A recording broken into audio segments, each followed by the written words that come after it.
Bismillahirrahmanirrahim. Assalamualaikum warahmatullahi wabarakatuh. Innal hamdalillah nahmaduhu wa nasta'inuhu wa nastaghfiruhu wa na'udzu billahi min syururi anfusina wa min sayyiati a'malina may yahdihillahu fala mudilla lahu wa may yudlil fala hadiyalah. Asyhadu an la ilaha illallah wahdahu la syarika lahu wa anna Muhammadan abduhu wa rasuluh, amma ba'du.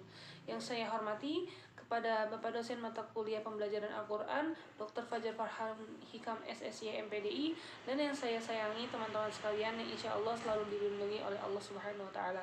Baik, pada hari ini saya akan kembali mereview materi pembelajaran Al-Quran, yaitu tentang metodologi cara menghafal Al-Quran.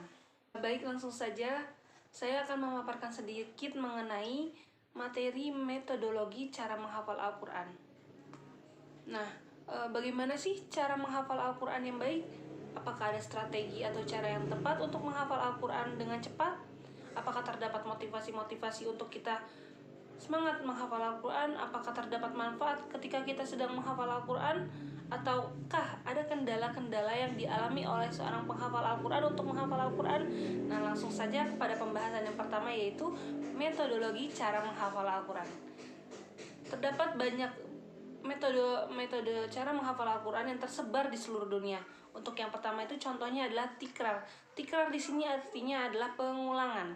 Pengulangan yang bagaimana? Yaitu mengulang-ulang kembali hafalan yang telah kita hafal sebanyak 5-20 kali. Nah, pengulangan ini biasa disebut dengan murojaah.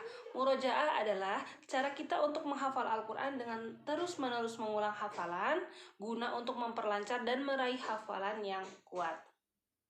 Kemudian yang kedua adalah metode menghafal dengan cara metode taisir. Metode taisir ini adalah metode pendekatan yang terbaru dalam menghafal Al-Quran. Karena dalam metode ini kita tuh tidak hanya menghafal Al-Quran, akan tetapi kita juga mengetahui denah-denah yang terdapat dalam mushaf Al-Quran. Biasanya metode ini digunakan oleh Ustadz Adi Hidayat sebagai ciri khasnya. Beliau dalam menghafal Al-Quran itu membacakan Al-Quran serta menyebutkan posisi halaman dan letak di mana ayat tersebut. Kemudian metode yang ketiga yaitu metode Sulaimaniyah, yang mana cara menghafalnya itu dengan membaca ayat Al-Quran sampai akhir halaman pada setiap juz. Nah, dalam satu juz itu mungkin terdapat 20 halaman. Jadi kita tuh menghafalnya tidak dimulai dari juz 1, juz 2, juz 3, juz 4, tapi setiap juz, ketika juz itu berakhir, maka hafalan kita tuh dinyatakan mungkin per halaman tersebut. Setelah mengetahui bagaimana metode menghafal Al-Quran, selanjutnya adalah keutamaan bagi penghafal Al-Quran.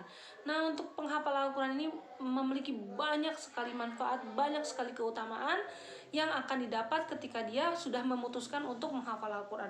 Contohnya yang pertama, mendapatkan surga yang tertinggi, surga bagi penghafal Al-Quran.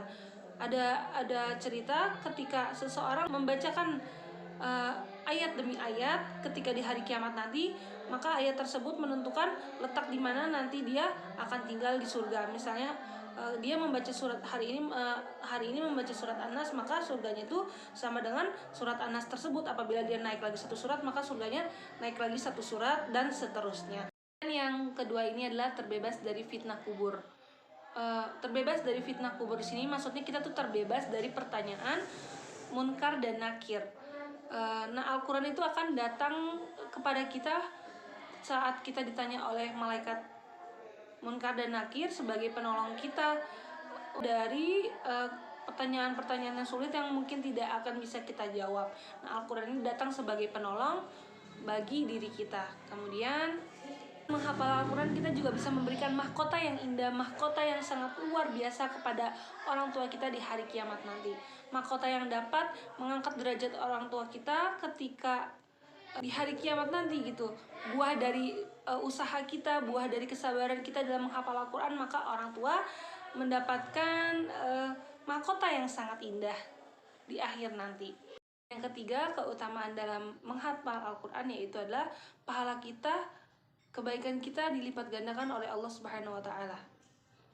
Satu hurufnya saja kita sudah mendapatkan pahala, apalagi kita bisa menghafalkan satu kalimat, satu ayat, satu surat, bahkan satu juz. Maka dari itu kita luangkan waktu, bukan kita luangkan waktu, akan tetapi kita harus bisa meluangkan waktu untuk menghafal Al-Quran sedikit demi sedikit agar kita bisa mendapatkan manfaat serta keutamaan yang telah dijanjikan oleh Allah Subhanahu wa taala. Kemudian motivasi dalam menghafal Al-Quran ini ada 3 diantaranya. Yang pertama itu terdapatnya beasiswa yang menyebar luas di seluruh dunia. Beasiswa seperti dan motivasi yang kedua itu adalah banyaknya peluang-peluang kita sebagai para hafiz laki-laki yang sudah menghafal Al-Quran itu berkesempatan untuk menjadi imam-imam di masjid yang besar atau beasiswa yang menyebar luas di seluruh dunia. Beasiswa seperti apa? Beasiswa yang ditawarkan kepada para hafiz wa hafizah di seluruh dunia, baik dalam pendidikan, ekonomi, pekerjaan, semuanya akan diakomodasi oleh pemerintah kepada para penghafal Al-Quran. Kemudian motivasi yang kedua itu adalah ketika kita sudah mampu menghafal Al-Quran, banyak tawaran-tawaran yang akan datang kepada kita. Contohnya, ketika kita sudah mampu menghafal beberapa dari juz di dalam Al-Quran, maka tawaran untuk menjadi imam-imam di masjid, imam-imam di daerah setempat yang membutuhkan kita sebagai imam gitu. Maka kita tinggal apply saja hafalan kita pada persyaratan-persyaratan yang sudah ditetapkan. Dan kendala-kendala yang biasa dialami oleh para penghafal Al-Quran, yang pertama adalah mudah lupa. Bagaimana cara kita mengatasi mudah lupa tersebut? Yaitu dengan cara memurojaah kembali, mengulang kembali ayat-ayat yang telah kita hafal, ayat-ayat yang telah kita ziyadah atau yang kita tambah, untuk kemudian kita ulang kembali setelah penambahan ayat tersebut. Motivasi yang kedua ini banyak peluang yang akan didapatkan oleh para hafiz di sini, yaitu diantaranya menjadi imam-imam di masjid-masjid besar yang ada di dunia. Jangankan di dunia, di dalam Indonesia pun banyak memberikan peluang yang sangat seluas-luasnya bagi para penghafal Al-Quran untuk menjadi imam-imam yang bisa memimpin sholat di masjid-masjid besar di Indonesia. Kemudian yang terakhir adalah mendapat kemuliaan dari Allah Subhanahu wa taala. Baik, mungkin itu saja pemaparan materi yang dapat saya sampaikan. Kurang lebihnya mohon maaf. Wassalamualaikum warahmatullahi wabarakatuh. Kemudian kendala yang kedua mungkin ketika kita sedang menghafal Al-Quran, timbul rasa jenuh, rasa bosan ketika kita terus-menerus menghafal Al-Quran. Pasti ada titik-titik di mana kita tuh merasa jenuh, merasa capek untuk menghafal Al-Quran. Maka dari itu kita harus menyiapkan motivasi-motivasi atau metode-metode yang menarik untuk kita tetap stay gitu, melakukan menambah hafalan ataupun murojaah hafalan. Karena menghafal Al-Quran juga butuh semangat yang tinggi, motivasi yang tinggi. Bukan hanya sekedar ingin menghafal, lalu ketika sudah menghafal lalu menyetorkan dia melupakannya. Akan tetapi hafalan itu setelah kita hafal, kita harus jaga juga hafalan yang telah kita hafal. Kemudian munculkan niat ikhlas dan sabar ketika kita sedang menghafal Al-Quran.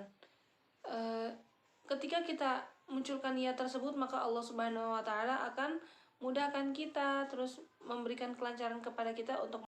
Kemudian kendala yang ketiga yaitu ketika kita sedang menghafal Al-Quran tuh kita ingin sekali terburu-buru untuk cepat menghafal tanpa tahu tajwidnya, apakah tajwidnya benar ataukah makhrajnya benar ataupun cara bacanya yang benar. Maka dari itu ketika kita sedang menghafal Al-Quran, alangkah baiknya kita tuh membacanya atau menghafalnya dengan perlahan-lahan, tidak tergesa-gesa.